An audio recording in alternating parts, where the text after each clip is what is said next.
মধ্যপ্রাচ্যের যুদ্ধবিরতি প্রতিনিয়ত অনিশ্চয়তার ভেতর দিয়ে যাচ্ছে। এই শান্তি চুক্তি এমন এক দোদুল্যমান অবস্থায় আছে যে দুই দেশের যে কোনো পদক্ষেপের মূল্য চুকাতে হতে পারে পুরো বিশ্বকে। ইসরায়েলের হামলার পর হরমুজ প্রণালী বন্ধের ঘোষণা দিয়েছিল ইরান। এরই মাঝে আবারও তা নিয়ে নতুন শর্ত জুড়ে দিয়েছে তেহরান। হরমুজ প্রণালী দিয়ে চলাচলকারী প্রতিটি জাহাজকে এখন নির্দিষ্ট পরিমাণ টোল দিতে হতে পারে ইরানকে। দেশটির ইসলামিক রেভলিউশনারি গার্ড কর্পস বা আইআরজিসি প্রণালী ব্যবহারকারী জাহাজগুলোর জন্য আগাম টোল নির্ধারণ করছে। এই অর্থ পরিশোধ করতে হবে ক্রিপ্টোকারেন্সি অথবা চীনা ইউয়ানে। দ্য ওয়াল স্ট্রিট জার্নালের প্রতিবেদনে বলা হয়েছে, কিছু জাহাজের ক্রুদের ইতোমধ্যে সতর্ক করা হয়েছে যে অনুমতি ছাড়া হরমুজে প্রবেশ করলে হামলার ঝুঁকি থাকতে পারে। একই সঙ্গে নির্ধারিত টোল পরিশোধও বাধ্যতামূলক করা হচ্ছে। জাহাজ চলাচলের আগে ইরানি কর্তৃপক্ষের কাছ থেকে ট্রানজিট অনুমোদন নিতে হবে।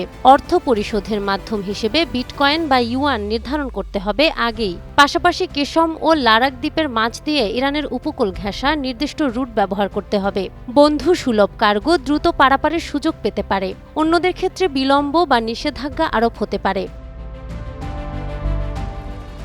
ফিনান্সিয়াল টাইমস জানিয়েছে, তেলবাহী ট্যাঙ্কারের ক্ষেত্রে ব্যারেল প্রতি সর্বোচ্চ $1 পর্যন্ত টোল ধার্য হতে পারে। বড় সুপার ট্যাঙ্কারের জন্য এই ব্যয় কয়েক মিলিয়ন ডলার ছাড়িয়ে যেতে পারে। ইরানের উপর যুক্তরাষ্ট্র ও ইউরোপের নিষেধাজ্ঞা থাকায় ডলারের লেনদেন কঠিন। তাই বিকল্প হিসেবে ক্রিপ্টো ও ইউয়ান বেছে নেওয়া হচ্ছে।